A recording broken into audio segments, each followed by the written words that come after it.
तरी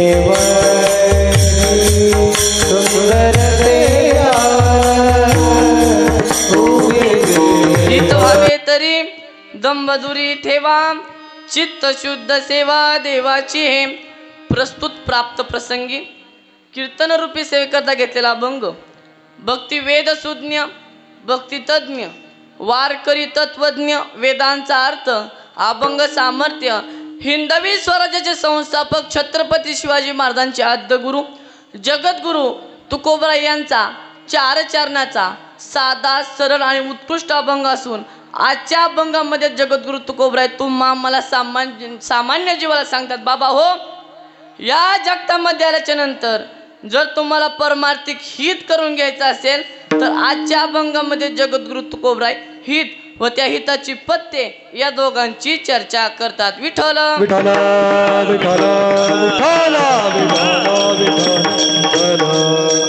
सेवेला सुरुवात करण्यापूर्वी अल्पासा पर्याय देतो तो असा की अखिल कोण ब्रह्मांड नायक रुक्मिणी प्राण संजीवन जगत आधार पंढरीशी पांडुरंग परमात्म्याच्या आशित आघात कृपेद्वारे मुक्त कैवल्यान यांचे राजे साधकांचे मायबाप योग्यांची माऊली अनाथांची माय विश्व माऊली ज्ञानोबराय अखिल विश्वाच्या परमार्थ उदरामध्ये जे व्यापतेच असे असणारे जगद्गुरु तुकोबराय आणि आपल्या भक्तीच्या ज्ञानाच्या तपावरती पंढरीशी पांडुरंग परमात्म्याला आपल्या गावामध्ये बोलून एवढा थोर रथ मोठा उत्सव करतात असे असणारे सद्गुरू गोदड महाराज यांच्या कृपा आशीर्वादाने चालू असलेला भव्य दिव्य स्वरूपातील अखंड हरिनाम सप्ताह आणि त्या सप्ताहातील पहिल्या दिवसाची कीर्तन सेवा माझ्याकडे आले ही माझे मी परम भाग्य समजतो कीर्तनासाठी उपस्थित असणारे कर्जत तालुक्यातील एक नवीन युवा कीर्तनकार हरिभक्तपरायण प्रवीण महाराज मुळे आता त्यांना तसं दिवसभर भरपूर फोन होते की महाराज इकडे या महाराज तिकडे या पण फक्त एकच फोन केला महाराज म्हणलं काही केलं तरी आज स्वतःच्या जन्मभूमीमध्ये कीर्तन आहे तुम्हाला कसल्याही परिस्थितीमध्ये यावं लागेल महाराजांनी टाळलं नाही महाराज आले त्यांच्या साष्टांग दंडवत घालतो त्यांनी माझा शब्द नाकारला नाही दुसरे म्हणजे त्यांच्या शेजाऱ्याने नवनाथ महाराज म्हणले त्यांनाही फोन केला त्यांनी आले त्यांच्याही चरणावर नतमस्तक होतो ज्यांनी मला ही कीर्तन करण्याची संधी दिली ज्यांनी माझी तारीख घेतली असे हरिभक्त परायण देवीदास महाराज खरात तेही सुद्धा कीर्तनासाठी उपस्थित आहेत त्यांच्याही चरणावर नतमस्तक होतो त्यांचे छोटे बंधू अनिल महाराज खरात तेही सुद्धा कीर्तनासाठी उपस्थित आहेत त्यांच्याही चरणावर नतमस्तक होतो पेटीवर सुंदर अशी साथ करतायत ते म्हणजे कचरे सर त्यांच्याही चरणावर नतमस्तक होतो जे आम्हाला पेटी शिकवतात असे असणारे हरिभक्त परायण कमाल महाराज खुळे त्यांच्याही चरणावर नतमस्तक होतो आणि मृदुंगावरती जे स्थानपन्न आहेत असे हरिभक्त परायण शुभम महाराज बरबडे ते सुद्धा कीर्तनासाठी आले त्यांच्याही चरणावर नतमस्तक होतो आज ज्यांनी माझं सौजन्य घेतलंय असे हरिभक्त परायण भाऊसाहेब शंकर पटाडे म्हणजे भाऊकीनीच भाऊकीचं सौजन्य घेतलंय आम्हाला हरकत नाही त्यांनी माझं सौजन्य घेतलं त्यांच्याही चरणावर नतमस्तक होतो कीर्तनाला प्रमुख ज्यांची उपस्थिती अशी हरिभक्त परायण नाना असतील आता सर्वच मंडळी आता गाव वाडीतले म्हणून सर्वांचं काही नाव घेत नाही फक्त प्रतिष्ठित व्यक्तींची नाव घेतो देवीदास प्रथम नगराध्यक्ष सौ नीताताई अजिनाथ नाना कचरे ते सुद्धा कीर्तन उपस्थित त्यांच्याही चरणावर नतमस्तक होतो आताच्या सध्या ज्या कारकीर्द नगर अध्यक्ष आहेत त्या लंकाताई देवीदास खरात ते सुद्धा कीर्तनाला अनुपस्थित आहेत त्यांच्याही चरणावर नतमस्तक होतो आणि कीर्तन सेवेला सुरुवात विठ्ठल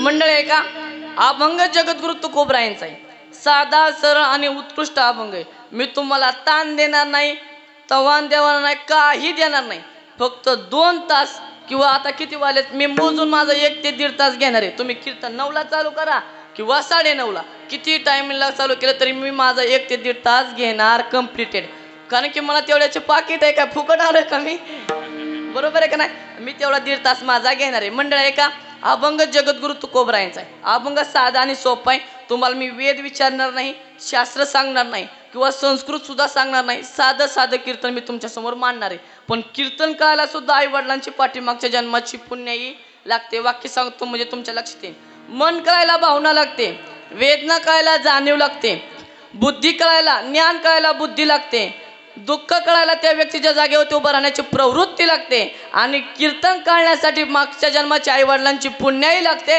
तेव्हा कीर्तनाचा ब्रह्मानंद तो आम्हाला प्राप्त होतो विठ्ठल विठ्ठल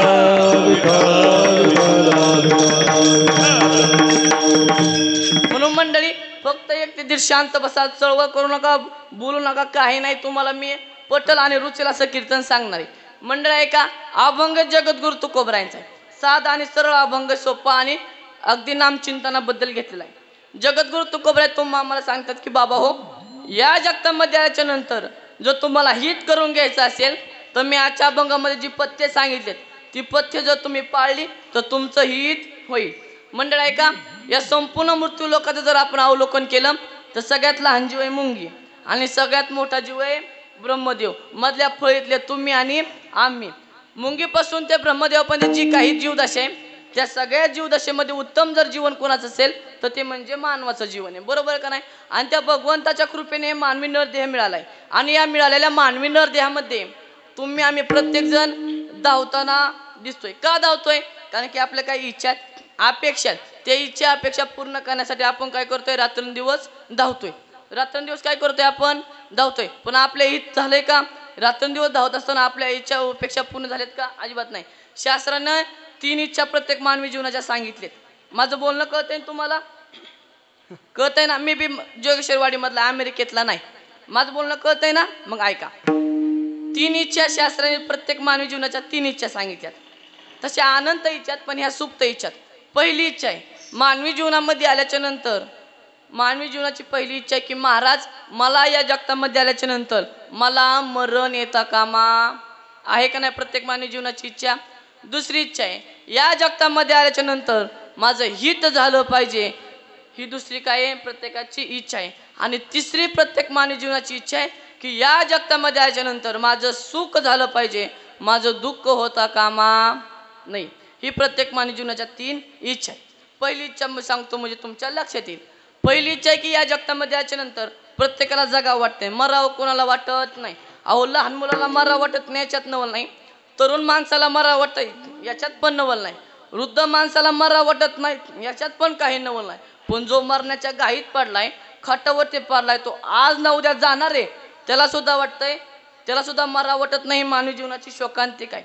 त्याला सुद्धा वाटतंय मला कर्जत सारख्या तालुक्याच्या ठिकाणी न्यावं किंवा नगर सारख्या जिल्ह्याच्या ठिकाणी न्यावं, 2-4 सलाईनं भरावीत, 2-4 इंजेक्शन भरावीत, अजून मी 4 ते 5 महिने बरोबर व्यवस्थित जगून पुढली मसोबाची जत्रा माझ्या डोळ्याने पाहावी. प्रत्येकाची काय ही प्रत्येकाची इच्छा आहे ना. कोणाला मरा वाटतंय का? अजिबात नाही. महाराज म्हणले मरोटे केले शरीर, पाया खोंदून बांधे ते घर. प्रत्येकाला जगा वाटतंय, कोणाला मरावं वाटत नाही. प्रत्येकाची इच्छा आहे की या जगतामध्ये आल्याच्या नंतर माझं हित झालं पाहिजे. असं कोण माणूस आहे की जो हितासाठी धावत नाही? कोण माणूस आहे? अहो हित करायचे म्हणून ते 9 ते 11 कीर्तनाला आलोयत ना. हित करायचे म्हणून ते दान धर्म करतोयत ना. हित करायचे म्हणून तो एवढ्या मोठ्या पंक्ती घालतोयत ना. प्रत्येकाला हित करायचंय म्हणून तर आपण इतक्या कीर्तनाला आलोयत ना. असं कोण माणूस आहे की ज्याला हित करू वाटत नाही? आणि हित का करायचं? हित का करायचं? कारण की तो आपला अंतरंग स्वभाव आहे. आणि माणसाचा अंतरंग स्वभाव ना एक ना एक दिवस बाहेर आल्याशिवाय राहत नाही. महाराज म्हणले अंतरीचे धावे स्वभावे बाहेरी करिता हे परी आवरे ना. महाराज म्हणले माणसाचा अंतरंग स्वभाव आहे ना तो एक ना एक दिवस बाहेर आल्याशिवाय राहत नाही. म्हणून हा अंतरंग स्वभाव असल्यामुळे माणसाला मरावं वाटत नाही, प्रत्येकाला जगावं वाटतंय. प्रत्येकाला वाटतं की या जगतामध्ये याच्या नंतर माझं सुख झालं पाहिजे, मला दुःख येता कामा नाही. आणि प्रत्येकाची आंतरिक इच्छा आहे की माझं हित झालं पाहिजे. प्रत्येक जण हितासाठी धावतोय. सकाळी उठल्यापासून ते संध्याकाळी झोपेपर्यंत, पहिल्या श्वासापासून ते शेवटच्या श्वासापर्यंत आणि जन्माला आल्यापासून ते मरेपर्यंत प्रत्येक जण हा कशासाठी धावत असेल तर फक्त आणि फक्त माझं हित व्हावं, एवढं त्याच्या मागचं काय आहे तर उद्देश आहे. पण मंडळी कुणी हात वरती करायचं बसलेल्यापैकी आणि म्हणावं महाराज एवढा प्रपंच मी केला, एवढा संसार मी केला आणि या संसारामध्ये प्रपंचामध्ये किंवा जीवन जगत असताना माझं हित झालंय आणि मी आता सर्वपणे सुखी, असं कोण माणूस आहे का? असू शकत नाही. का? कारण की जिथं हित करायला जातो ना ते हिताची लक्षणे नसलेल्या ठिकाणी तुम्ही आम्ही हित करायला जातो, म्हणून आपलं हित होताना दिसत नाही. आता सध्या समाजामध्ये अशी प्रोसेस आली की 2 माणसं जर एका समोर आले, हिकडला म्हणतो राम राम पाहुणं, हिकडला बी म्हणतो राम राम, हिकडला म्हणतो काय चाललंय, तो बळच म्हणतो बरं चाललंय बाबा. पण बरं म्हणतात सुद्धा तो चांगलं चाललंय असं म्हणत नाही. इतकं टेन्शन सध्या लोकांना. बरं म्हणतात सुद्धा काय खरं नाही. सगळे प्रत्येक जण हा हितासाठी धावतोय पण हित होताना मात्र दिसत नाही. म्हणून आजच्या अभंगामध्ये तुकोबरायांनी हिताची व्याख्या स्पष्ट करून सांगितली. तुकोबराय म्हणतात तुम्हाला हित करायचंय ना तर असं करा. पण काही काही लोकांना अशी खोड असती, त्यांनी तुकोबरायलाच येड्यात काढलं. म्हणले तुम्ही हित करा असं म्हणताय, पण तुम्हालाच काही हिताचं साध्य करता आलं सांगा ना. तुमचीच बायको एक अन्न अन्न करता मेली आणि तुम्ही म्हणता हित करत असेल तर असं करा. तुम्हाला काही हिताचं साध्य करता आलं? तुकोबऱ्यांना देऊ ते गुंठा जागा घेता आली नाही, आम्ही काय घेतलं नाही ते सांगा म्हणा महाराज. तुकोबऱ्यांना होती ती प्रॉपर्टी जप्त आली नाही, आम्ही आहे त्याच्या दुप्पट वाढून ठेवली आमच्या शेत जमिनीकडे. आहे का नाही? बरोबर का नाही? तुकोबऱ्यांना होती ती जप्त आली नाही, आम्ही आहे त्याच्या दुप्पट वाढवली. आणि माणसानं सर्वांपेक्षाही जास्त केले, तुकोबराय काळापेक्षा तर जास्तच केले माझं म्हणणे. कितीही त्याच्या ठिकाणी जागी सांगतो म्हणजे तुमच्या लक्षात येईल. ऐका, एक नवीन लग्न झालं, एका जोडप्याचं नवीन लग्न झालं आणि नवीन लग्न झाल्याच्या नंतर एक पूजा असते. कशाची? सत्यनारायणाची. बरोबर ना? आता माझं झालं नाही म्हणून मला माहित नाही, आता तुमचं झालंय म्हणून तुम्हाला विचारतोय मी. असते ना? मग ती सत्यनारायणाची पूजा होती आणि सत्यनारायणाच्या पूजेला त्यांनी काय केलं तर आपल्या गावातले 100 वारकरी जेवणाकरता आमंत्रित केले. किती? 100 माणसं वारकरी आमंत्रित केले. ह्या बाजूने 50 बसवले आणि ह्या बाजूने 50 बसवले. सगळे पदार्थ वाढून झाले आणि ती नवीन जी सुनबाई होती ना, तिने तूप वाढाय घेतलं. तिला काय म्हणजे तूप एवढंच वाढवायचं असतं म्हणून तिने काय घेतलं, अशी वाटी घेतली आणि एक चमचा घेतला. चमचा कसला घेतला माहिती का? आपण मिसळ पोहे खातो ना, तो चमचा तिने घेतला आणि ती बरोबर एक एक एक एक चमचा त्या आंबरसामध्ये टाकायची. आंबरसाचं जेवण होतं आणि त्या आंबरसामध्ये टाकायची. तिने 1 पासून ते 25 पर्यंत वाढलं आणि तेवढं तिची सासूबाई आली आणि सासूबाई लावून म्हणली, ए सोनबाई, अगं तुला काय कळतं का नाही म्हणली. अहो काय झालं त्या बाई? अगं इतकं तू कुठं पंक्तीला असतं का म्हणली, एवढ्याला तूप. ती म्हणली आत्याबाई सॉरी म्हणली, माफ करा. ती जरा नवीन होती, ती घाबरली. तिने ती वाटी सासूच्या हातात गेली आणि ती गेली निघून. ती सासू आतमध्ये गेली आणि आतमध्ये गेल्यानंतर तिने चमचा बदलला. आता कोणता चमचा आणला माहिती का? तो सत्यनारायणाच्या पूजेला ती तीर्थावळी असते का, नाना ती पळी कोणी बदलली ना त्याच्या शोधात आहे मी, पण तो मला अजून काही सापडला नाही. त्याने काय केलं माहिती का? अगदी बारीकसं तोंड पुढे केलं, मागं भला मोठा नागाचा आकार काढलाय आणि ती आत गेली आणि ती पळी आणली. तिने 25 पासून ते 75 पर्यंत तिनं वाढलं, 25 पासून ते 50 पर्यंत तिनं वाढलं. तेवढ्यात तिची सासूबाई आली आणि ती म्हणली, सुनबाई अगं तुला का अकल पिकल दिली का नाही देवाने म्हणली. अगं एवढं तू पुढं पंक्तीला असतात का? अगं 3 मजली बिल्डिंग आम्ही बांधली, तुमचा प्रपंच व्हावा म्हणून आम्ही त्या 4थ्या मजली बिल्डिंगच्या गज वरती काढले का तुम्ही ती बांधतान म्हणून, आणि तुम्ही एवढी उदमाद कराल तर प्रपंच कसा चालेल तुमचा. आण म्हणली, इकडं तूप कळत नाही किती वाढायचं काय. ती आतमध्ये गेली, तिने तुपाची वाटी सासूकडे ती गेली निघून. ती सासूने ती तुपाची वाटी घेतली आणि आतमध्ये गेली किचनमध्ये. आतमध्ये गेल्याच्या नंतर तिने कोणता चमचा आणला असेल बरं सांगा बरं. तिनं ते आणलं ते कानकोरनं करत तुम्हाला नाचकीन नाचकीन, त्याला आपली गावठी भाषा नाचकांड कळतं ते तुम्हाला. आणि तिने ते आत गेली ते नाचकांड घेऊन आली. आता त्या नाचकांडामध्ये बसतेच किती, ती बरोबर एक एक चमचा ती बुडवायची आणि टाकायची. ती बुडाची बसत नव्हतं त्यात आणि ते 50 पासून ते 75 पर्यंत वाढलं. तेवढ्या तिची सासूबाई जिवंत होती. तुम्ही म्हणाल महाराज अहो एवढ्या कुठे सासा जिवंत असतात का? गोष्टीत किती पण असतात, फक्त सांगण्याच्यात बळ असलं पाहिजे. पण ती सासू पार म्हातारी झाली होती, डोक्यात पदर होता, बोला मोठा चष्मा होता, काठी टिकीत आली आणि सुनबाई म्हणली, ए सुनबाई. आता म्हातारीचा आवाज, ए सुनबाई तुला काय कळतं का? म्हणले काय झालं ते बाई? अगं एवढं तूप पंक्तीला कुठं असतं का? एवढं तूप वाढाल तर भीक मागायला लावाल पुढल्या पिढीला आमच्या. आणि म्हणले इकडं तूप किती वाढायचं कळत नाही. म्हणले काय नाही अक्कल तर देवाने अजिबात दिली नाही, कशाला जाते काय देवाच्या पाया पडायला. आणि ती तुपाची दिली सासू ह्यात गेली निघून. आता कोणता चमचा आणीन बरं सांगा बरं तुम्ही. आता कान कोरण्याच्या खाली कुठं चमचा असतो का? ती आतमध्ये गेली, चूल पेटली होती आणि चुलीमध्ये टाकल्या होत्या गौऱ्या.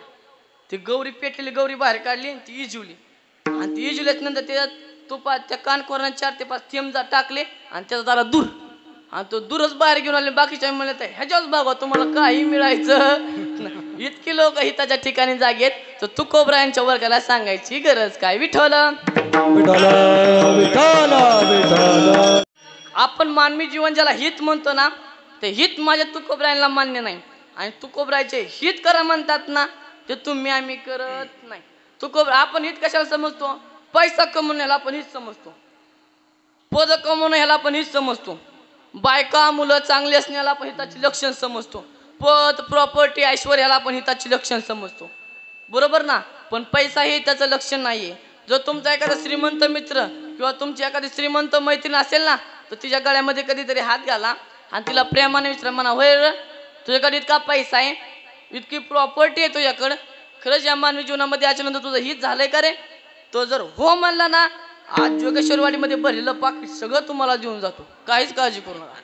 तो हो म्हणू शकत नाही का? कारण की आपण जिथं हित करत जातो ते हिताची लक्षणं नाहीत. आणि तुम्हाला सांगू का, माणसं पैशाने श्रीमंत झाली पण समाधान मात्र फार दरिद्री राहिली कडे. तुम्हाला सांगू का, मरेपर्यंत पैसा किती बी कमवता येईल, लाखाने नाही कोटीने कमवता येईल, पण एकदा का ह्या हृदयामधलं समाधान निघून गेलं ना, मरून जातो पण समाधान पुन्हा मिळायचं नाही. म्हणून भगवान परमात्म्याने ठेवलंय ना, त्या गोष्टीमध्ये आनंदी राहायला शिका, प्रेमाने राहायला शिका. पैसा समाधान देतो, पण कोणता माहितीये? दिवसभर कमवलेला पैसा संध्याकाळी अंथरुणावर शांत तेच झोपू देत असेल तर समजून जा पैसा चांगल्या मार्गाने घरी आलेला आहे. पण दिवसभर कमवलेला पैसा संध्याकाळी अंथरुणावर उलटा पालट करत असेल तर समजून जा पैसा नको त्या मार्गाने घरी आलेला आहे. जीवनातली श्रीमंती काय आहे माहितीये? लय पैशावाला या जगतामध्ये श्रीमंत नाहीये. मग कोण आहे या जगतामध्ये श्रीमंत? एवढीच व्याख्याच्या कीर्तनातून घेऊन जा, कीर्तन सफल झालं. 7 वाजता जेवण झाल्याच्या नंतर 8 वाजता बाजू पडल्या ज्याला बिना गोळीची झोप येते ना, जगाच्या पाठीवरती त्या इतका श्रीमंत तोच, दुसरं कोणीच नाही का? काय लोकांना झोपेच्या 4 गोळ्यात, काय गड्यांच्या पोटात गोळ्या जाऊन झोपल्या गडी जागच आहेत, इतकी अवघड परिस्थिती. आणि तुम्हाला सांगू का, जर तुम्हाला झोपेच्या गोळ्या खावा लागत असतील ना, तर मानवी जीवनामध्ये येऊन तुमच्या इतके दरिद्री तुम्हीच आहेत. विठ्ठल विठ्ठल विठ्ठल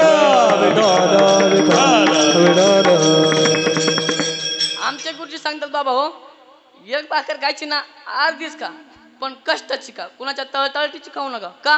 कारण तळतळट्यानं कमवलेला पैसा, तुम्हाला सांगू का, माझं एक वाक्य नेहमी असतं, तुमच्या दोन्ही खिशात रोज 5 लाख रुपये नोटांचा खळखळाट असावा, पण त्याच्या मागे कोणी एका गरीबाचा तळतळात नसावा याची काळजी. जोडून धन उत्तम व्यवहार, जोडून धन उत्तम व्यवहार, जोडून धन उत्तम व्यवहार, जोडून धन उत्तम व्यवहार, जोडून धन उत्तम व्यवहार, जोडून धन उत्तम व्यवहार,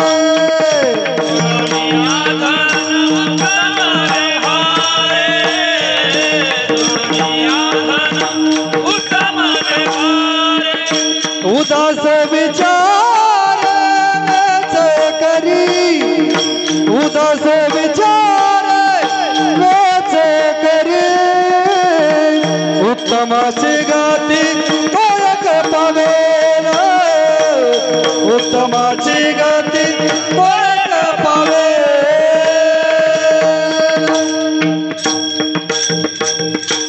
माणसानं पैसा कमवत असताना कष्टाने कमवला पाहिजे, कोणाच्या हरामीचा पैसा घेऊ नका. अरे ज्या रावणाची श्री 7 कोटी घरं सोन्याची होती, पायापासून ते कसापर्यंत अख्खी सोन्याची लंका होती, पण तुकोबऱ्याला सांगायला सांगायचे कवडी गेली नाही. मग तुमची ना आमची कुठंच घाता, आपल्याकडे एकच अंगठी, ती बी सासूने दोंड्याच्या महिन्यात दिलेली, अख्खी वाडीच्या सप्त्यात तीच घालतो, पुन्हा सोनाकडे नेऊन गाण ठेवतो, तरी केवढा रुबाब आहे. काय आपलं सांगा ना.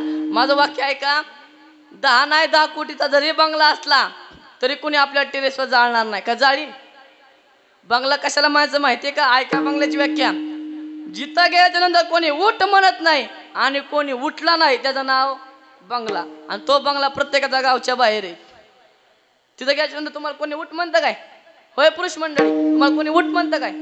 तुम्हाला जायचंय आणि गो असं म्हणा की, कोणी उठ म्हणतं का? अजिबात नाही. म्हणून माझी तुम्हाला हात जोडून विनंती आहे, प्रत्येक आठवड्याला सोमवारी जाताना त्याला नमस्कार घालीत जा आणि तिला म्हणे जा, ए बाई, हे फुगीर शरीर आहे ना, हे फुगीर शरीर एक दिवस तुझ्या सानिध्यात यायचंय, त्याला एक जागा राखीव ठेवू. आणि तुमची इच्छा असो किंवा नसो तरी जावं जावं शरीर जायचं ठेवण ठेवण, शरीर जायचं ठेवण ठेवण, शरीर जायचे ठेवण, शरीर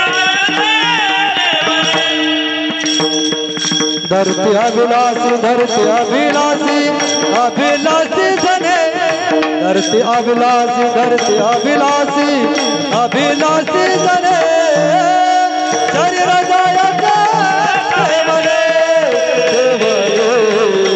शरीर जायचे ठेवणे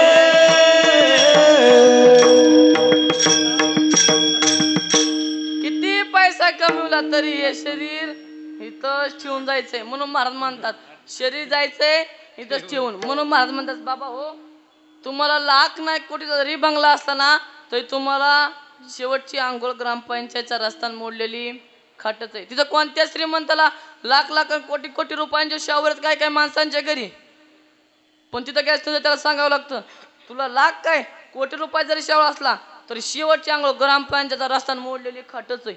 का तिथं कोणत्या श्रीमंताला धुवून आणलं जातं शावर खाली अजिबात नाही. हातात गादीवरती झोपणारी लोक आहे पण स्मशानभूमीत गेल्याच्या नंतर आहे त्या लाकडांवरती ऍडजस्टमेंट करतात किंवा जी ऍडजस्टमेंट होती एखाद्या क्लासहून अधिकाऱ्याने म्हणायला पाहिजे अरे अख्खं आयुष्य गेलंय माझं त्या पंचच्या गादी झोपण्यात आणि शेवट तुम्हाला या बावीच्या लाकडावर टाकलंय वय जा म्हणले माझी पंचची गादी घेणे आहे का तिथं पंचची गादी कोणाला अजिबात नाही. मला म्हणले पलंगाने हाला सुपंती शेवटी गोवऱ्या सांगती गोवऱ्या शेवटच्या टायमीला कोणाला तिथं लाकडाचं अंतरून आणि पांघरून नाही. माझं वाक्य आहे का आपल्या आजोबा पंजोबाचा काळ आठवा त्या टायमीला खाण्यापिण्याची मारमार होती दळणवळणाची साधनं नव्हती 4-4 दिवस 4-4 किलोमीटर पाणी आणण्यासाठी लांब जावं लागत होतं 4-4 दिवस काय कायच्या घरी चुलं पेटत नव्हती पण जमाना बदललाय मॉडर्न जमाना आलाय 4 व्हीलर आली 2 व्हीलर आली नको त्या गोष्टीपर्यंत लोकांची बुद्धिमत्ता गेली लोक चंद्रावर गेली मंगळावर गेली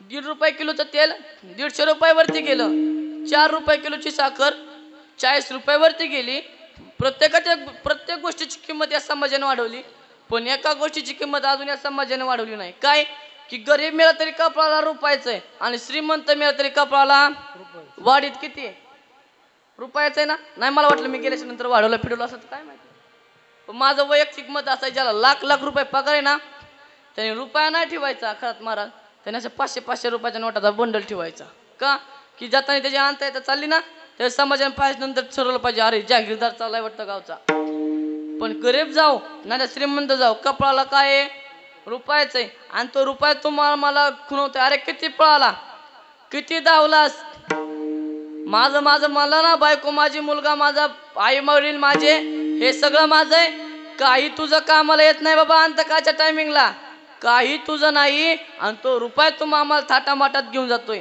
आपल्याकडे दुसऱ्या दिवशी सावडण्याचा कार्यक्रम असतो बरोबर ना का तिसऱ्या दिवशी सावडण्याचा कार्यक्रम असतो सावडण्याच्या कार्यक्रमाला गेला तो ही रुपया तिथंच ठेवून जावा लागतो म्हणजे इथला एकही रुपयावरती नेता येत नाही इथला एकही रुपयावरती नेण्याची योजना अनेक अस्तित्वात आली नाही. मग मला सांगा मारामारी कशासाठी करताय का एकमेकाचा द्वेष करताय का एकमेकाच्या भावाभावातून जमिनी वाचून बांधण्यात चालेत का बहीण आपल्या स्वतःला भावाची सख्खी बहीण जमीन मागते काय आपल्या जगतामध्ये सांगा ना या जगतामध्ये आपलं काहीच नाही फक्त आणि फक्त निमित्त मात्र आहेत आपण या जगतामध्ये मामले निमित्ताचा धनी फक्त निमित्त मात्र ज्या दिवशी तो यम चालून येईल ना त्या दिवशी सरळ त्या यमाच्या हातामध्ये जावं लागतं कोणी दिवशी यम येते चालून ज्या दिवशी आला नाही यम तर सरळ हाताने त्याच्या हातामध्ये जावं लागतंय म्हणजे पैसा हे हिताचं लक्षण नाही मुद्दा पहिला संपला पैसा हिताचं लक्षण दुसरं हित कशा समजतात लोक पद कमवणं पद हे हिताचं लक्षण समजतात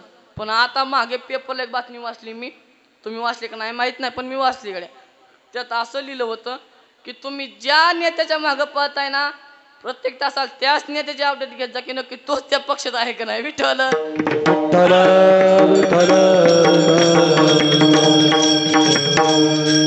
पद हे त्याचं लक्षण असू शकत नाही पदावर बसतात ना पदाच्या खुर्चीवर त्यांना माझी हात जोडून विनंती बाबा हो तुम्हाला जो या आम जनतेचा नमस्कार आहे ना तो तुम्हाला नाहीये तर तुमच्या पदाच्या खुर्चीला आहे लोकांना उगवत्या सूर्याला नमस्कार घालण्याची सवय आहे पण मावळत्या सूर्याला कोणी नमस्कार घालत अजिबात नाही का की उगवत्या सूर्याकडून आपल्याला काही ना काही मिळणार असतं मावळत्या सूर्याकडून आपल्याला काही मिळत नसतं तसं जोपर्यंत आपल्याकडे पद प्रॉपर्टी संपत्ती आहे ना तोपर्यंत लोकांचा नमस्कार आहे एकदा का हे सगळं गेलं ना तर नमस्कार घालणारा शेजारून जातो त्याला कोणी डिमांड देत नाही गावकी डिमांड देत नाही याच्यात मला नाही स्वतःची बायको सुद्धा डिमांड देत नाही त्याला कोणी मिस कॉल सुद्धा आणत नाही आला तरी कंपनीचा फोन येतो आणि ती बाई तिकडून म्हणते आपका बॅनर्स खत्म हो गया आय आय आय म्हणजे तिला बी कळत तुम्ही पार भिकारी झाले विठ्ठल विठ्ठल विठ्ठल विठ्ठल विठ्ठल.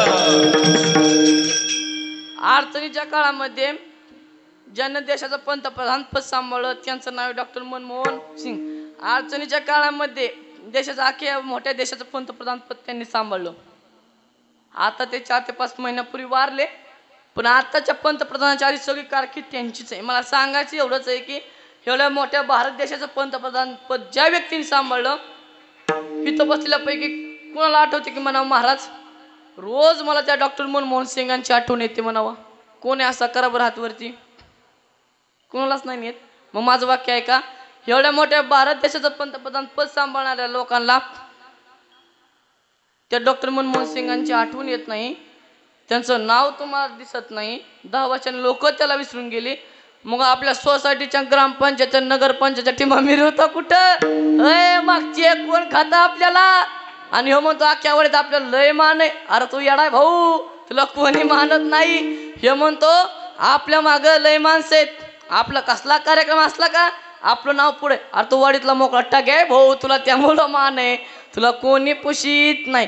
ते म्हणतो आपल्या माग लय माणसं आहेत, तू माणसं तू गच तुझ्या अंत येतील कोणी ते का बघू आलं तर तिथून पुढं कोणी या जगामध्ये कोणी कुणाचं नाही. आपलं पचकूच काम याच्यात नवल नाही. आणि तुम्हाला सांगू का जेव्हा तुम्ही आजीचे माझी व्हाल ना तेव्हा शेजाची आजी तुम्हाला मेथीची भाजी सुद्धा वाढायची नाही, एवढं लक्षात ठेवा.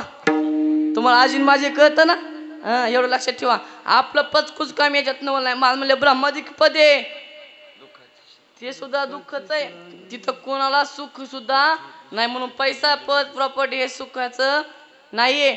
मग मानवी जीवनामध्ये हे सुखाचं असतं किंवा हे हिताचं असतं तर महात्मले नसते. 18-12 वनस्पती फळे फुले ओळंगती यांनी एवढा सर्वसाधा त्याग करून याच्या पलीकडे गेले नसते. म्हणजे पैसा पद हिताचं लक्षण नाही. मग मानवी जीवनामध्ये याचे नेमकं हित नेमकं माणसाचं हित कोणतं आहे बाबा. मग साधक तुकोबरायला पैसे गेले आणि तुकोबरायला विचारू लागले तुकोबराय मानवी जीवनाचं नेमकं हित कोणतं आहे. तर तुकोबराय सांगतात की बाबा या जगतामध्ये आल्याच्या नंतर मानवी जीवनाचं हित कोणतं आहे ना ज्याचं हित झालंय त्याला आधी विचार की तुझं हित काय झालंय. मग या जगतामध्ये आल्याच्यानंतर तुकोबरायला साधकांनी प्रश्न केला तुकोबराय या जगतामध्ये आल्याच्यानंतर मानवी जीवनाचं हित म्हणजे फक्त आणि फक्त ते तुमचंच झालंय दुसरं कोणाचं झालं नाही.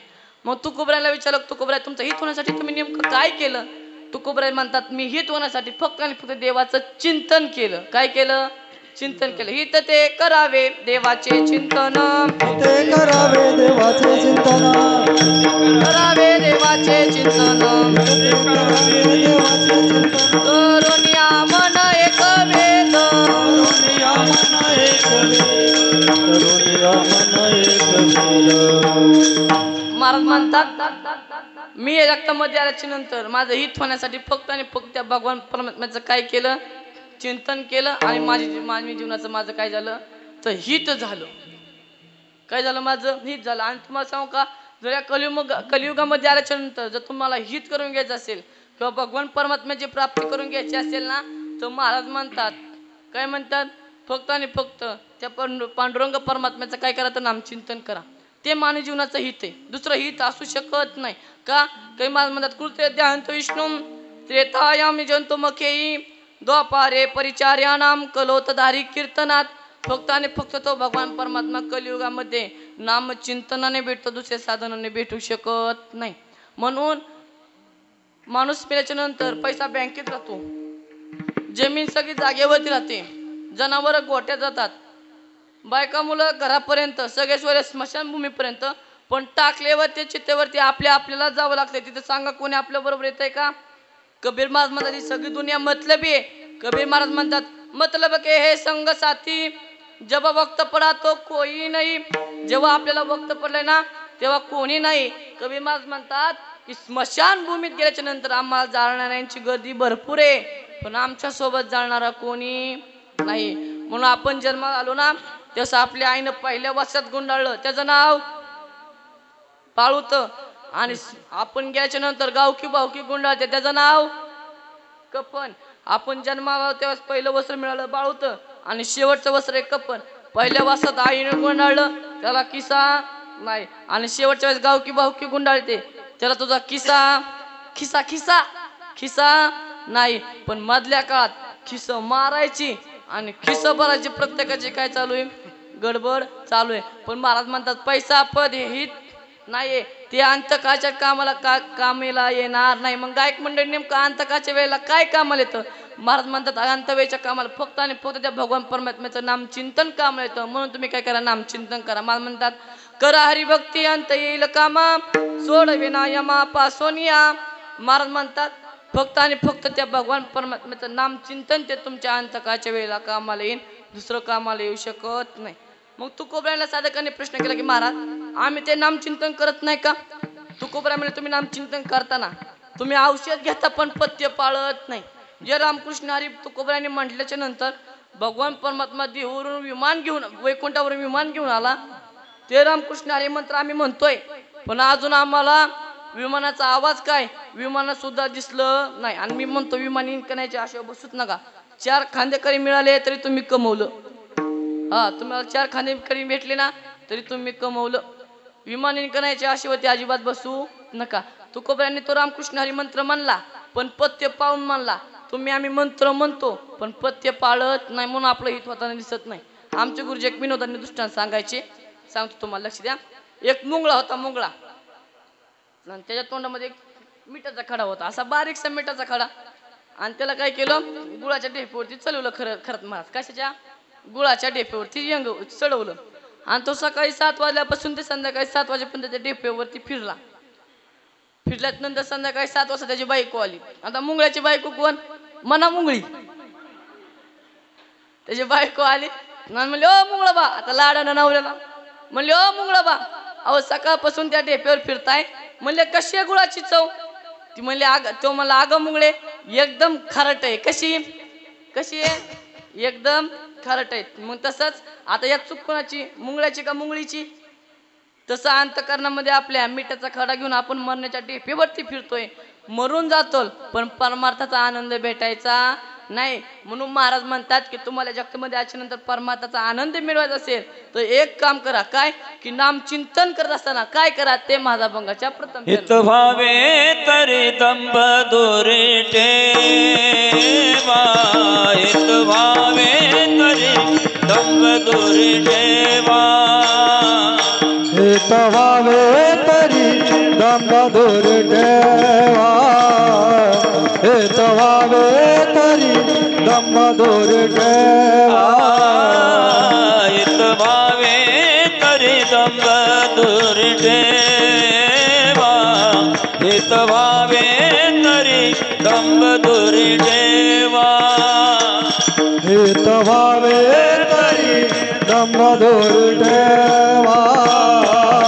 हित भावे तरी दंभ दोरे ठेवा, चित्त सुती सेवा देवाची, चित्त सुती सेवा देवाची, आवडी विठ्ठल गाई दे कांती, आवडी विठ्ठल गाई दे कांती, चित्त शुद्धी सेवा देवाची, चित्त शुद्धी सेवा देवाची,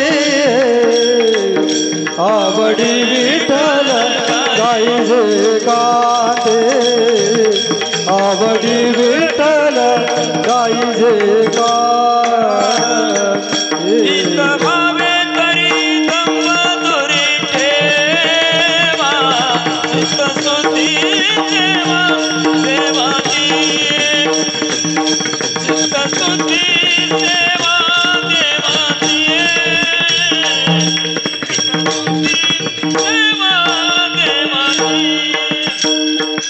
हित भावे तरी दंभ दोरे ठेवा, हित शुद्धी सेवा देवाची, चित्त शुद्ध सेवा देवाची, चित्त शुद्ध सेवा देवाची.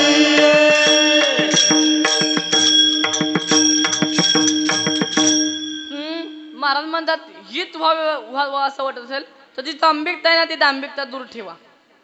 आणि तुम्हाला सांगू का, दांभिकता दूर ठेवायच्या नंतर काय होईल? दांभिकता दूर ठेवून त्या भगवान परमात्म्याचं नामचिंतन करा. ते नामचिंतन करत असताना अंतपूर्वक करा, दांभिकतेने करू नका. म्हणजे तुम्ही दांभिकतेने केलं तर ते फळ मिळायचं नाही. अंतपूर्वक केलं तर जे तुम्हाला ते परमात्मा फळ पाहिजे ना, ते फळ तुम्हाला प्राप्त होईल. आणि तुम्हाला सांगू का, तुकोबरायांच्या काळापेक्षा आता कीर्तन प्रवचन जास्त वाढलेत, सप्ते जास्त वाढलेत. तुकोबरायांना मोजून 10 ते 12 गावामध्ये कीर्तन होती. कोणत्या? देहू, आळंदी, पंढरपूर, माळशिरस, इकडं वाघोली, लोहगाव, इकडं पैठण, एवढ्याच भागात तुकोबरायांना कीर्तन. पण आता प्रत्येक राज्याच्या बाउंड्रीत व संप्रदाय वाढलाय. परवा दिवशी मला एकानं, आम्ही लातूर साईडला गेलतो मंडळी, लातूर साईडला गेल्याच्या नंतर भरपूर पब्लिक होतं. तिकडं आपल्यावानी सप्ते होत नाही, भरपूर मोठाले सप्ते. त्या कीर्तनाला 5-5 आणि 6-6 हजार पब्लिक असतं. आणि तेवढं मोठं पब्लिक कीर्तन झालं. लोक जेवणासाठी गेले, 10 ते 5 लोक माझ्यापाशी आले आणि आल्याच्या नंतर म्हणले, महाराज एवढा संप्रदाय वाढलाय, एवढे कीर्तन प्रवचन वाढले, पण संप्रदायामध्ये जी सुधारणा व्हायला पाहिजे ती काय झाली नाही. मी त्याला हसताना उदाहरण सांगितलं, म्हणलं काय मोबाईल खराब आहे तर काय चार्जर खराब आहे. ज्या दिवशी योग्य मोबाईलला योग्य चार्जर लागेल ना, त्या दिवशी परमार्थाची चार्जिंग फुल होईल. भाऊ विठ्ठल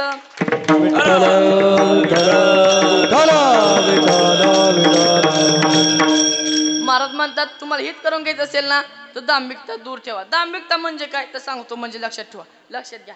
दांभिकतेचं उदाहरण ज्ञानोबरायांनी ज्ञानेश्वरी एक दृष्टांतामध्ये सांगितले. दांभिकता म्हणजे काय? महाराज म्हणतात, जर म्हैस वेली आणि तिचं पाडू जन्माला आलं ते मेलं, तो म्हैस दूध देत. बोला ना तुम्ही, तुम्हाला बोलता येतं ना, बोला. जसं नवऱ्याला घरी बोलताना तसंच बोला. त्याचा तर आवाज का मिनिटात गप करते म्हणा महाराजांनी, हिचं कशी बोल तशीच बोल, जशी नवऱ्यापाशी बोलते तशीच बोल. यात काय आता फक्त तुम्ही बोलू नका. काय मुळे महाराजांना आम्ही काय ठरवायचं ते ठरवू बाबा. आता बघा, म्हैशीचं पाडू जर मेलं तर ते दूध देत. असं कसं दूध देत नाही, बरोबर ना? मग तुम्ही सगळे शेतकरी मंडळी, तुम्ही आम्ही काय करतो, ते म्हशीचं पारडू मेलाय त्याचं कातडं काढायचं आणि त्यामध्ये काय भरायचा? बोला ना, काय भरायचा? भुसा. आणि ते परत सुईद्वाराने काय करायचं? शिवायचं. आणि ते नकली काय करायचा? बोत तयार करायचा. आता मी शेतकरी नाही तरी मला माहिती, आणि तुम्ही सगळे शेतकरी म्हणजे याचा अर्थ तुमच्या जमिनी करा माझ्या नावावरती. ते काय करायचं? नकली तयार करायचं. आणि नकली तयार करून काय करायचं? म्हशी समोर नेऊन ठेवायचं. त्या म्हशीचा अगोदर हाफ मॅटर राहते, तिला काही कळत नाही. ती जर हायवेला सोडली तर ती बरोबर हायवेची पांढरी मधली पट्टी धरते. का? जर म्हणणं असं सार्वजनिक विभाग बांधकामाने ही सदर पट्टी फक्त आणि फक्त आमच्या जातीसाठीच तयार केली. मग तिथं महाराजाची गाडी येऊ नाही तर मोठा कंटेनर येऊ, तिथं किती हॉर्न दाबा, ती म्हणते आमचा सोयीताचा धंदा. कोणी मारा निंदा, कोणी पूजा काही करा, मग येही नाही मग ते नाही, वेगळा दोही पासून. अशा अवस्थेवर ज्ञानोबराय सांगतात, जेने सत्याचा भोकसा काढिला, सत्याचा तृणकुटा भरविला, तो दंबर उडविला जगेही. जेने सत्याचा भोकसा काढलाय ना आणि ज्याने दंबर उडविलाय ना, त्याला अंतकरणामध्ये किंवा परमात्म्यामध्ये त्याचं कधी हित होणार नाही. आणि व्यवहारात हित, परमार्थ व्यवहारात दांभिकता वाढली याच्यात नवल नाही, परमार्थात सुद्धा तितकीच दांभिकता वाढली. बाबा विठ्ठल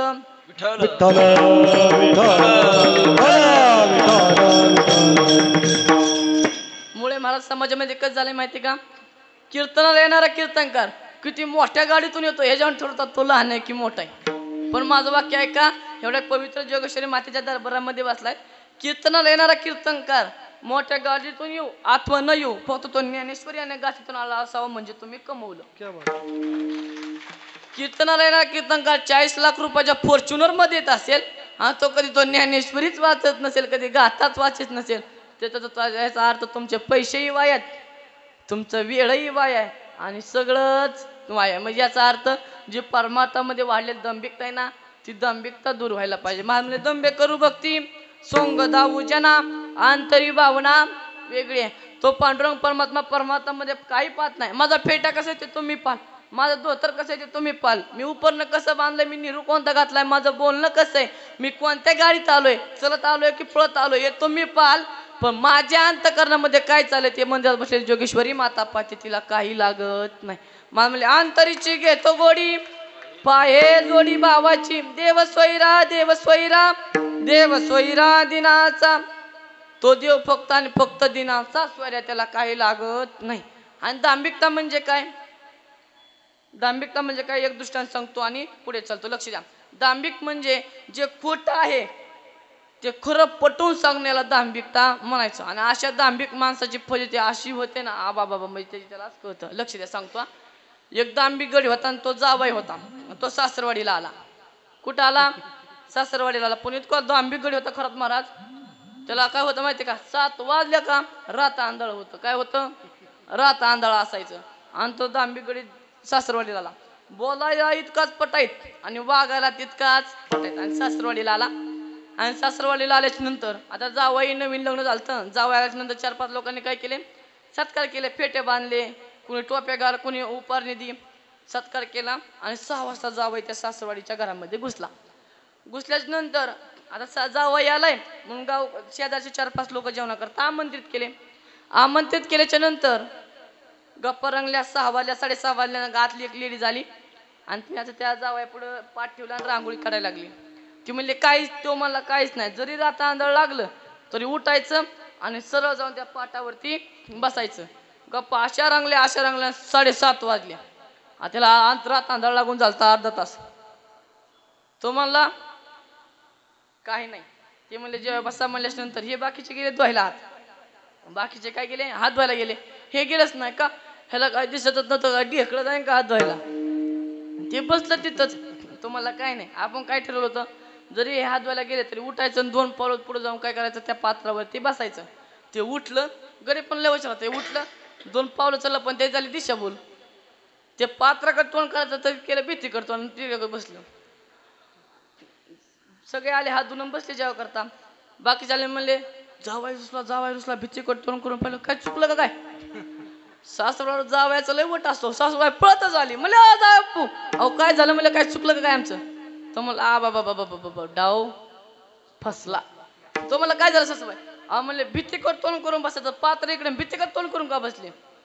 तो म्हणला सासूबाई तो मला कबूल नाही व्हायचं. तो म्हणला सासूबाई अहो मला तुमच्या भीतीचा रंग लय आवडला. तो आमच्या घराला द्यायचा म्हणून त्या भीतीकड तोंड करून बसलो. याला म्हणायचं दांभिक गडी. आणि पुन्हा पात्राकडे तोंड करून बसला आणि जीवन चालू झालं. आता जावई आलाय, नवीन जावई आहे. आणि तो जावई माझं म्हणणं आहे गावचा असतात करू. गावचा तर वाडीतला गावाचा तर करूच नाही. लांबचा करावा. लांबचा तो देवाचा मन असतो. घरचा तो घर जावई असतो. बरोबर ना? आणि तो जरा लांबचा होता आणि जावई नवा असल्यामुळे तो आला. आणि त्याला जेवणाकरता बासुंदी तयार केली. मस्त बासुंदी तयार केली. आणि त्या घरामध्ये एक माणसाळू मांजर होतं. आता सगळ्यांपाशी आला. सगळ्यांनी ते शिरशिर गेलं त्या मांजराला. ते मांजर लांब जायचं आणि ते मांजर ह्याच्यापाशी आलं. ह्याच्यापाशी आलं ते त्याच्या ताटातली लब ती बासुंदी खाऊन टाकली. आता त्याने हाणलंच नाही. काय दिसत काय करीन. त्याने ते बासुंदी खाऊन टाकली. सासू म्हणजे जा बाप्पा तुम्हाला दिसतं का नाही म्हणले. त्या मांजराने बासुंदी खाली नाही. एवढी महागा मोलाची बासुंदी. एवढं दूध 40 रुपये लिटर दूध झालंय. काजू बदाम महाग जायत आणि एवढं महागाचं आणलंय. ती बासुंदी खाली म्हणले मांजराने. तो मला आता बी डाव. तुम्ही बोला ना हो. फसला. आता बी डाव. तुम्ही फक्त मला प्रोत्साहन द्या ना. डाव आता बी डाव फसला. मग त्याने म्हणला सासूबाई एका ठोक्यात मांजर पाडला असतं हो. पण मला वाटलं ते तुमच्या लाडाचे. ते म्हणले अहो लाडाचं आहे जावई बापू पण तुमच्या इतकं नाही. तुम्ही जास्त लाडायचे. तुम्ही जास्त लाडायचे. तो म्हणला बर येऊन द्या आता दुसऱ्या बाचीला. एका ठोक्यात मांजर मारतो पण दुसऱ्या बाचीला मांजर नाही आलं. सासूबाई आली. लय अवघड परिस्थिती. दुसऱ्या बाचीला ते काय झालं असं खेळ असा झाला. ती बासुंदी पेल तर मांजर आणि ती मांजराची वाटी त्या सासूबाईने फेकून दिली लांब. आणि ती वाटी दुसरी वाटी घेऊन आली. पण त्या आधीच्या काळच्या सासूबाई अशा मर्यादा पाळणार होत्या की जावई जर घरात आला तर अशा बांगड्या मागं सारायच्या. डोक्यावरती पदर घेत होत्या.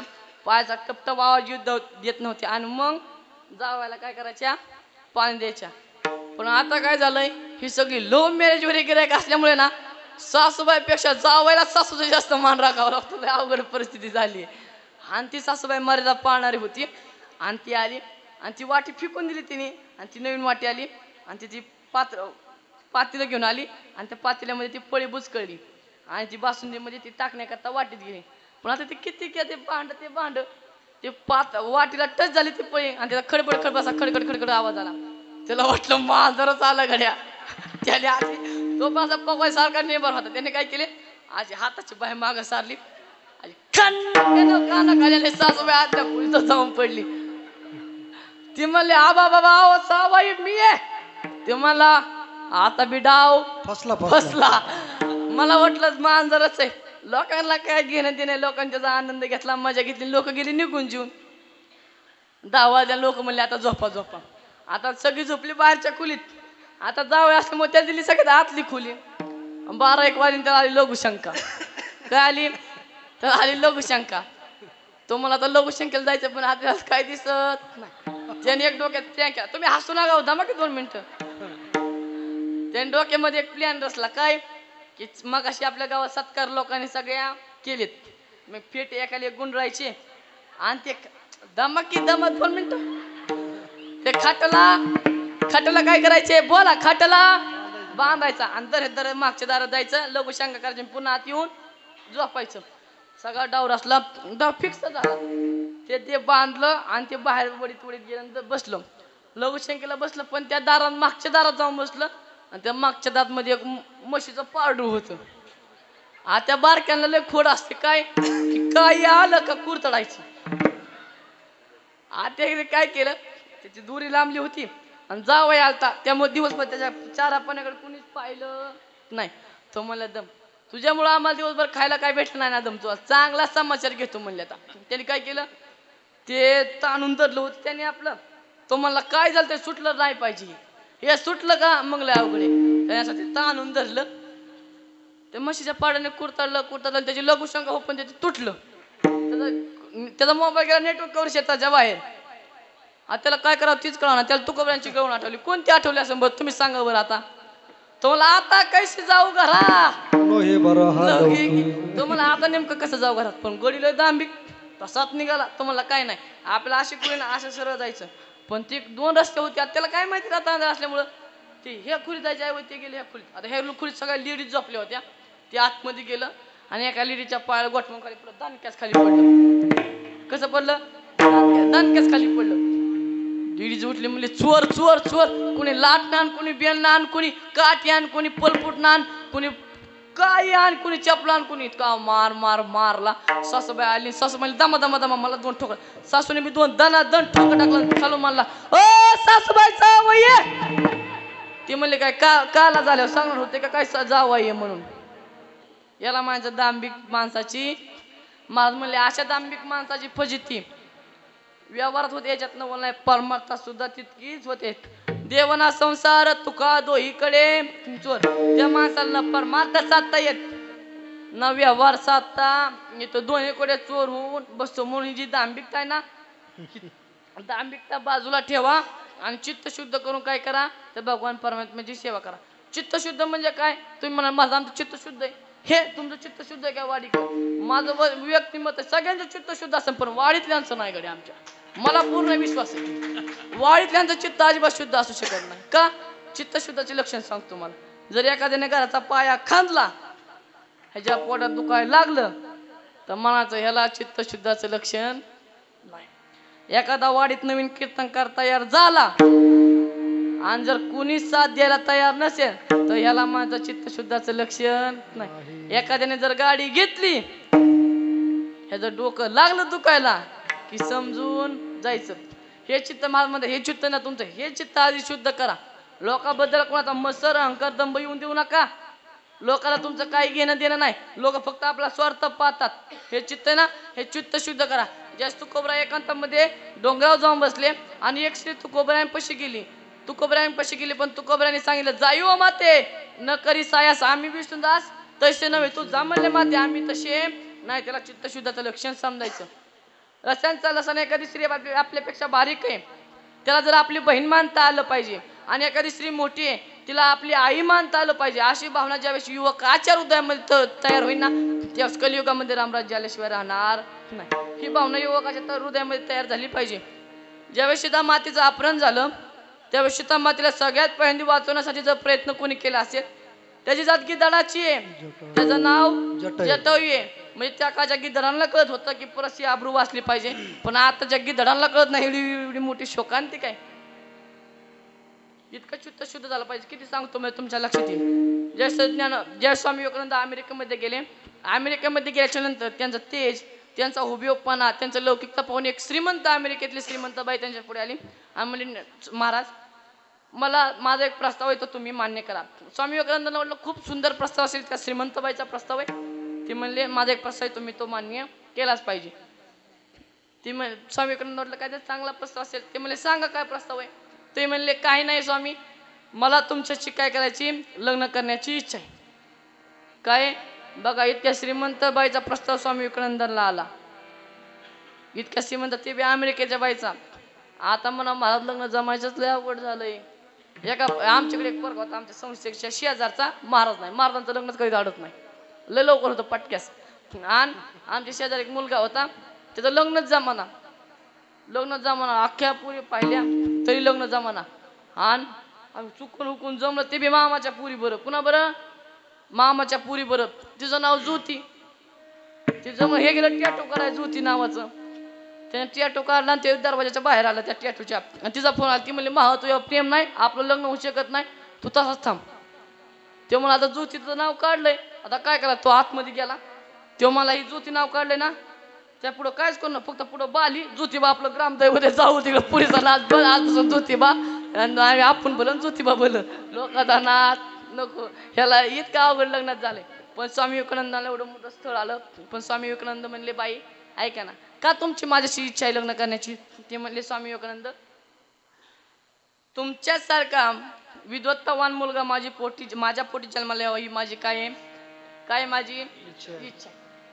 आणि मग स्वामी विवेकानंदांनी 2 मिनिटासाठी स्मित हास्य केलं आणि ते म्हणले बाई या इथं बसा समोर बसा मी तुम्हाला 4-5 प्रश्न विचारतो आणि ते प्रश्न विचारल्यानंतर मी तुमच्याशी लग्न करतो. ते म्हणले विचारा मी तुझ्या प्रश्नाची उत्तर द्यायला तयार आहे. पहिला स्वामी विवेकानंदांनी प्रश्न केला बाई तुमचं आणि माझं लग्न झालंच तर तुम्हाला आणि मला मूल होईल काही तुम्हाला काय गॅरंटी का. तुम्ही बोला गॅरंटी का नाही. बरं झालाच मुलगा तो जगेल का नाही तुम्हाला काय गॅरंटी का. झालाच मुलगा तो जगेल करायची गॅरंटी का. बोला ना मोठ्याने झालाच मुलगा तर जगेल करण्याची गॅरंटी का नाही. बरं जागलाच तो शाळेत जाईन का नाही याची तुम्हाला काय गॅरंटी का. पुरुष मंडळी गॅरंटी का नाही. बरं तो गेला शाळेत तो 10वी पास होईन का याची तुला काय गॅरंटी का. ती म्हणली मला याची सुद्धा काय गॅरंटी नाही. बरं झाला 10वी पास तो इतका प्रसिद्धी लेन करायची तुला काय गॅरंटी का. ती म्हणली याची पण मला गॅरंटी नाही. बरं झाला इतका पास प्रसिद्धी बिलाच बी आलाच पण त्याची प्रसिद्धी पाहण्याकरता तू आणि मी जिवंत राहायची तुला काय गॅरंटी का. ती म्हणली याची पण मला काय गॅरंटी नाही. मग बाई तुला कशाचीच गॅरंटी नाही तर तुला माझ्याशी लग्न का करायचंय. ती म्हणली मग माझ्या स्वप्नाचं काय. तुझं स्वप्न ना म्हणले एका मिनिटात पूर्ण करतो. म्हणले कसं तुला माझ्यासारखा विद्वत्तावान मुलगा जन्माला यावा अशी इच्छा आहे ना. ती म्हणली हो मग एक काम कर तू मला तुझा मुलगा मान तुझं स्वप्न पूर्ण. ह्याला काय समजायचं ह्याला चित्तशुद्धाचं लक्षण समजायचं. महाराज म्हणतात इतकं चित्त शुद्ध करून काय करा त्या भगवान परमात्म्याची सेवा करा. भगवान परमात्म्याची सेवा करा म्हणजे काय त्याला आंघोळ घालणं त्याला देवपूजा करणं त्याला नैवेद्य दाखवणं ही देवाची सेवाच आहे. पण एखादा आडला नाडला त्याला तुम्ही एखादा तहानलाय ना तरी तहान भागवणं ही भगवान परमात्म्याची काय आहे सेवा आहे. एखाद्याला भूक लागली त्याची भूक भागवणं ही भगवान परमात्म्याची काय आहे सेवाच आहे. कोणत्या जीवाचा तुमच्याकडून मत्सर होता का नाही म्हणजे कोण्याही जीवाचा न घड मत्सर वर्मेश्वरेश्वर पूजनाचे हे भगवान परमात्म्याचे काय सेवेचं वर्म आहे. म्हणून गायक मंडळी महाराज म्हणतात जर त्या भगवान परमात्म्याची सेवा करत असेल तर कशी करा चित्त शुद्ध करून करा आणि धार्मिकता बाजूला ठेवून करा. ही ते काय करा भगवान परमात्म्याची सेवा करा पण कशी करा आवडीने करा आणि कुठे करा ते माझा भंगाच्या गाई जय आवड विठ्ठल गाई जय कांती आवडी विठ्ठल गाई जय कांती आवडी विठ्ठल गाई जय कांती हो आवडी विठ्ठल गाई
लाभते तिला बगरा हो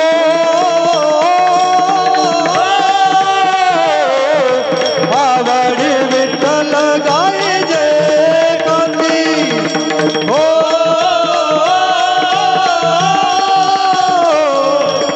आवडी विठ्ठल गाई जय कांती मला म्हणतात त्या भगवान परमात्म्याचं आवडीने नामचिंतन केलं ना तर तो भगवान परमात्मा घरी येतो म्हणून त्या भगवान परमात्म्याचं एकदा आवडीने नामचिंतन करायचे विठोबा रखुमाई विठोबा रखुमाई विठोबा रखुमाई विठोबा रखुमाई विठोबा रखुमाई विठोबा रखुमाई विठोबा रखुमाई श्री राम जय राम जय जय राम जय राम जय राम श्री राम जय राम जय जय राम जय जय राम श्री राम जय राम जय जय राम श्री राम जय राम जय जय राम श्री राम जय राम जय जय राम श्री राम जय राम जय जय राम श्री राम जय राम जय जय राम श्री राम जय राम जय जय राम ओ श्री राम जय राम जय जय राम श्री राम जय आतवरती हात महिला मंडळ आतवरती श्री राम जय राम जय जय राम श्री राम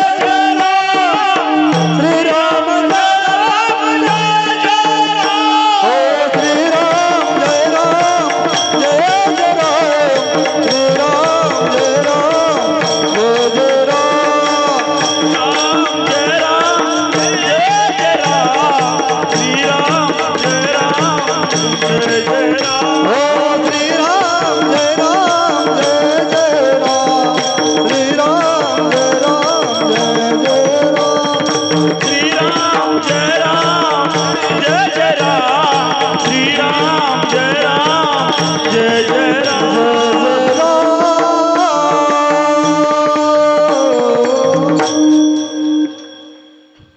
कसं वाटतंय महिला मंडळ आता मस्त बरं वाटतंय ना तिकडल्यांचं तर काय घेणं नाही देणं नाही फक्त पंक्ती खाऊन आले बाबा खिचडी मस्त पैकी जेवण ते लांब बसले म्हणले नको बाबा इकडं अजिबात नको त्यांना हे मन परमार्थाकडे आणूच वाटत नाही मन तुम्हाला सांगतो किती चंचल आहे हा. हे मन फक्त परमार्थाकडे आणलं पाहिजे मन सांगतो पहिलं म्हणतं वा वा वा वा पहिलं मन म्हणतं वा वा वा अरे केवढी सांबोर काय पण किती भारी कीर्तन सांगतोय दुसरं मन म्हणतो अरे सांगतोय खरं रे पण कोण ऐकायला तयार आहे तिसरं मन लगेच काय म्हणतं माहिती का खायचं खरंय त्यांचे सांगायचे धंद्याचे नाही सांगतील तर काय खातील मग कोण होतं 2.5 वर्ष कीर्तन होतं, मग आम्ही काय धोतर ऐकले का इतकी व्यापक बुद्धी समाजाची आहे पान काय म्हणतात नाही खातील तर नाही करतील तर काय खातील इतकी व्यापक बुद्धी आहे 2 पेताडे होते पण जाऊन द्या मला काय करायचं पेताड्यांचं विठ्ठल विठ्ठल विठ्ठल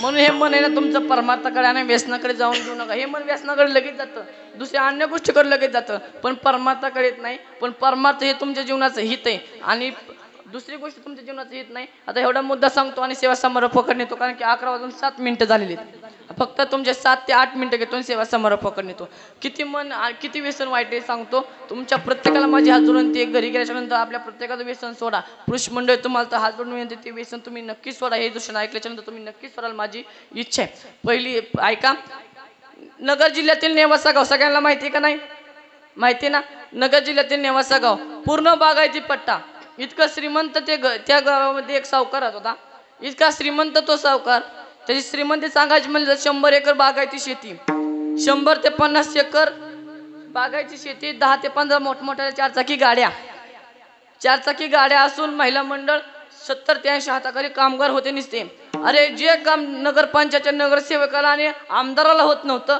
ते काम त्याच्या एका फोनवर व्हायचं इतका श्रीमंत तो माणूस जर एखाद्या मुलीला गरीब मुलीला लग्न होत नसेल किंवा लग्न करण्याची ऐपत नसेल तो हा माणूस स्वतः 64 मुलीच्या गोरगरिबांच्या मुलींचे लग्न स्वतःच्या दारापुढे लावून दिले. इतका श्रीमंत माणूस. एखाद्याला दुकान टाकण्यासाठी पैसे नाही तर दुकान टाकायचे असं जर झालं तर त्याला दुकान टाकण्यासाठी पैसे तो स्वतः देत होता. इतका श्रीमंत तो माणूस. पण काही लोकांना ते खपलं नाही. महिला मंडळ आहे का ते लोकांना काही खपलं नाही. काही त्या तालुक्यातील लोकांनी त्याची संगत केली. संगत केल्याच्या नंतर त्याला व्यसनाच्या नादी लावलं. त्याला व्यसन काडीचं व्यसन नव्हतं पण त्याला व्यसनाच्या नादी लागलं. त्याला व्यसन लावलं. त्याला म्हणले अरे घे रे दारू. तो मला नाही रे बाबा मला दारूचं व्यसन नाही. म्हणले अरे घे चांगली असते घे. त्यांनी एक टोपण घेतलं. टोपण करता करता टोपणाचं ग्लासवर आणलं. ग्लासचं बाटलीचं खांब्याहून अट्टल दारुड्या बनवला. इतका दारुड्या बनवला. एक दिवस त्याला इतकी दारू बाजली जुगाराच्या डावावरती बसवलं. जुगाराच्या डावावरती बसवल्याच्या नंतर महिला मंडळ त्याला जो मित्र होता तो मला उठ अरे काय आहे तुझ्याकडं. तुम्हाला अरे मी टाकला तुकडा तर तू जागणारा आणि मला म्हणतो काय आहे तुझ्याकडं. लाव 5 एकरवर डाव. असं म्हणता म्हणता 5 एकर गेली, 10 एकर गेली, बघता बघता 25 एकर गेली, 100 एकर जमीन गेली, 50 सागवानी राजवाडे गेले, बंगला गेला, शेती गेली, सर्व काही गेलं. फक्त आणि ह्याचं दोन्ही हृदयातले लिव्हर सुद्धा खराब झालं. राहिले म्हणजे फक्त त्याची ती बाहेरची देडवडी, 6 वर्षाचा मुलगा आणि 3 वर्षाची मुलगी आणि ती आई. बघता बघता गावाच्या बाहेर झोपडीमध्ये राहू लागले. झोपडीमध्ये राहत असताना काही दिवसांनी त्याच्या वडिलांचाही त्या मनुष्याचा देह गेला. तो सुद्धा गतप्राण झाला. राहिले फक्त हे तिघच.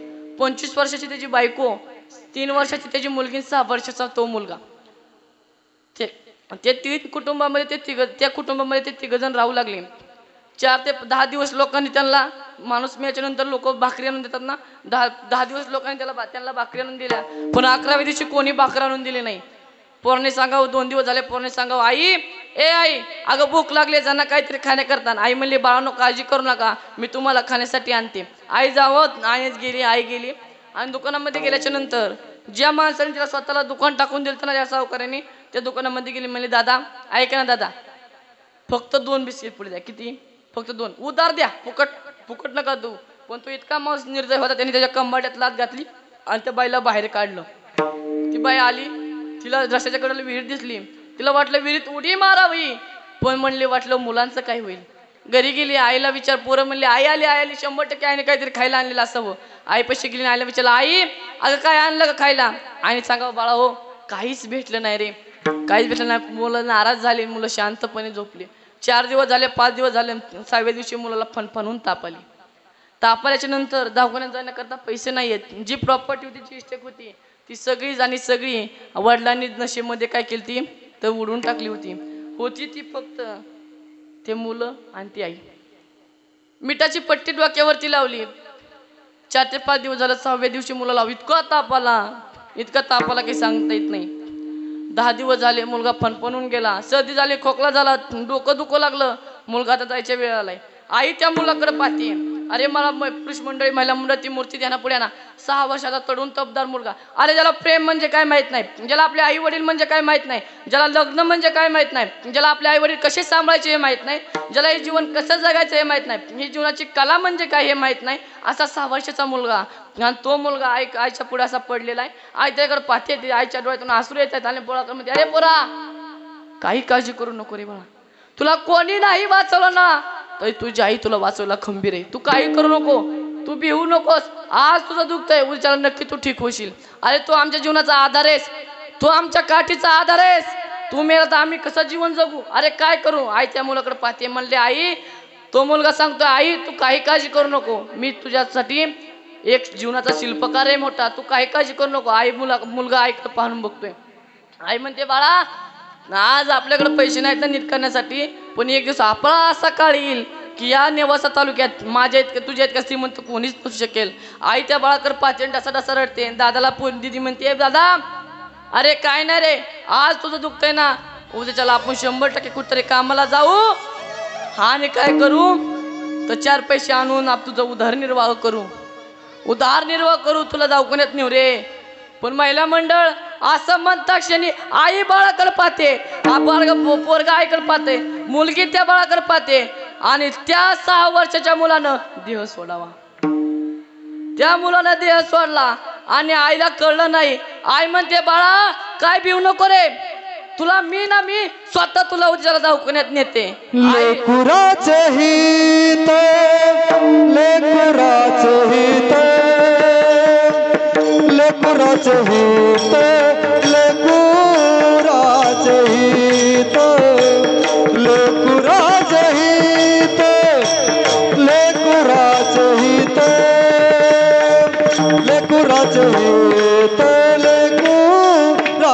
हित लेकुराचे हित लेकुराचे हित लेकुराचे हित लेकुराचे हित लेकुराचे हित लेकुराचे लेकुराचे हित लेकुराचे हित लेकुराचे हित वाहे माऊलीचे चित्ता वाहे माऊलीचे चित्ता वाहे माऊलीचे चित्ता वाहे माऊलीचे चित्ता ऐसे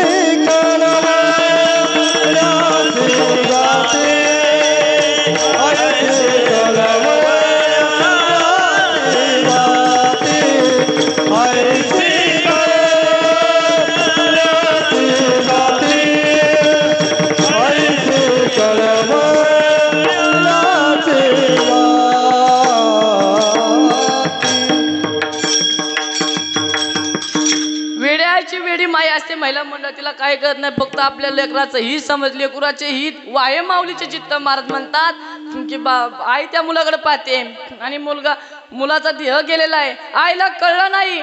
आई त्या मुलाकडे म्हणते, बाळा ही तुझी आई ना, आई तुला उद्याला वाचवणार आहे, तू काळजी करू नको, आजचे दिवस दमदर. उद्याला मी ना लोकांच्या रानामध्ये रोजाने कामाला जाते आणि तुझं काय करते, तू जिवंत करते, तू काही काळजी करू नको, तुला नीट करतात मी, तू काहीच काळजी करू नको. पण महिला मंडळ मुलगा गेलेला आहे, मुलाला काही कळत नाही. आणि ज्यावेळेस त्या मुलीने त्याची शिर चपातावी किंवा त्या आईने शिर चक करावी, तो मुलगा बेधुंदपणे त्याच्या हृदयाचे ठोके बंद झालेत, शिर काम देत नाही, रक्त प्रवाही बंद झाले. आणि असं झाल्याच्या नंतर आई मोठे म्हणते, अरे बाळा, अरे का मला सोडून गेलास रे, अरे तुला हे जग पाहायचंय, हे जग कोण पाहणार, आमचं गेलेलं आयुष्य आम्ही जायला पाहिजे होतं, तू का गेलाय इतके लवकर. मुलगा आणि मुलगी त्याकडे पाहून टसडा ते म्हणते, दादा अरे उठणारे दादा, उद्या भाऊबीज आहे रे, उद्या भाऊबीज आहे दादा, उठणारे दादा प्लीज, माझी एका दिदीची इच्छा आहे दादा, उठणारे. डसा ती मुलगी त्या बाळाकडे पाहून रडते, डोळ्यातून आसरू येतात तिच्या, म्हणते, दादा अरे उठ रे दादा, उद्याच्याला मला राखी कोण बांधायला नाही रे दादा, उठणारे, तुझी एवढीच बहीण आहे एक आणि तिची इच्छा तूच पूर्ण करू शकतो, उठ रे दादा, मला ओवाळणी कोण टाकणार, मी कोणाला राखी बांधू उद्याच्याला, उद्या रक्षाबंधन आहे रे दादा, उठ. मुलगी डसा रडते.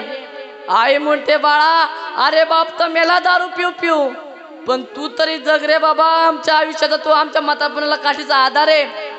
असं म्हणून आई आणि मुलगी डसा रडते. पण ते प्रेत गेलेलं आहे. 6 वर्षाचा तरुण तापदार मुलगा, अरे ज्याला काय जीवन जगायचं हेच माहित नाही, आणि तो मुलगा गतप्राण झाला.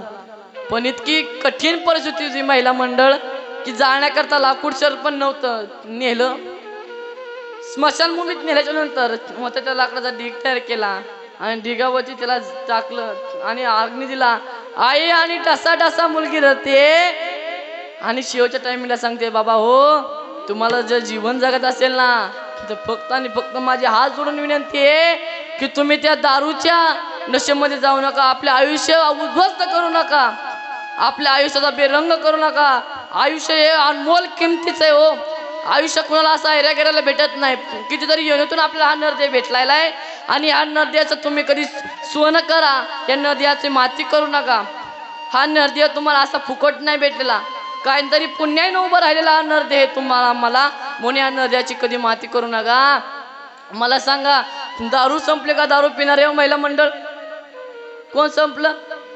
दारू तशीच आहे. पण दारू पिणारे गेले संपून. म्हणून माझे हात जोडून विनंती, जे व्यसनाकडे जात आहेत ना त्यांना माझी विनंती आहे की तुम्ही व्यसनापासून अडवा. व्यसनाकडेला जाऊन देऊ नका.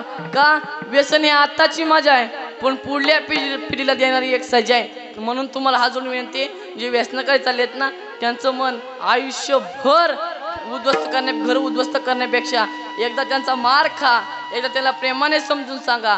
पण तुमची सांगितलेली कला, तुम्ही सांगितले ते 2 शब्द, तो काय माहिती पुढल्या आयुष्यामध्ये तुमचं अनमोल किमतीचं योगदान असेल. म्हणून तुम्हाला हात जोडून विनंती आहे माझी, नाही करता आलं तरी काही करू नका, पण लोकांचं कधी आई चिंतू नका. आणि ते वारलेलं घर आयुष्यभर सुनं राहिलं. म्हणून सांगतोय, कधी व्यसनाच्या नादी लागू नका. ज्ञानेश्वर माऊली नागराज माऊली ज्ञानेश्वर माऊली नागराज माऊली ज्ञानराज माऊली तुकाराम तुकाराम तुकाराम तुकाराम तुकाराम तुकाराम तुकाराम तुकाराम तुकाराम तुकाराम तुकाराम. झालेली सेवा सर्वांच्या चरणावर नतमस्तक होतो. आणि जाता एवढं सांगतो की बाबा हे तुमचं मन आहे ते परमार्थाकडे आणा, दुसऱ्या गोष्टीकडे नेऊ नका. कारण की मन हे अशी गोष्ट आहे की एकदा दुसऱ्या गोष्टीवर गेली ती पुन्हा उठत नाही. म्हणून तुमचं मन नाही परमार्थाकडे आणा. आज झालेली सेवा सर्वांच्या चरणावर नतमस्तक होतो. भरपूर वेळ झालाय, पण कारण की कीर्तन सेवा उशिरा चालू झाली आणि आज पहिल्या दिवशीचं कीर्तन म्हणून उशीर झाला तरी काय हरकत नाही. कुठं लांबचा कीर्तन करायचा वा, गावचाच कीर्तन करायचं. कुठं त्याला लोकांच्याला कुठं तो वाढवून घेणार आहे का? तुम्ही जेवढं देणार तेवढंच मी घेणार आहे का? म्हणणार आहे बाबा मी तर 15 मिनिटं कीर्तन जास्त केलं, 15 मिनिटाचे द्या मला. तसं बी काही नाही, जेवढे तुम्ही देणार तेवढे मी घेणार आहे. फक्त जातात एवढी सांगतो की मला ज्यांमुळे कीर्तन सेवा मिळाली, आपल्या कर्जत तालुक्याचं भूषण हरिभक्तपरायण परमपूज्य गुरुवारी अमृतांना खर्डे गुरुजी, त्यांनी माझं कीर्तन रेकोरीला ऐकलं होतं. आणि त्यांनी खरंच महाराजांना सांगितलं की खरंच महाराज आपल्याच गावचा मुलगा आहे, आपल्याच वाडीचा आहे, त्याला सुद्धा एक तारीख द्या. आणि खरंच महाराजांनी तो शब्द टाळला नाही, त्यांचा शब्द पाळला आणि पहिल्या दिवशी मला कीर्तन सेवा दिली. त्यांच्याही चरणावर नतमस्तक होतो.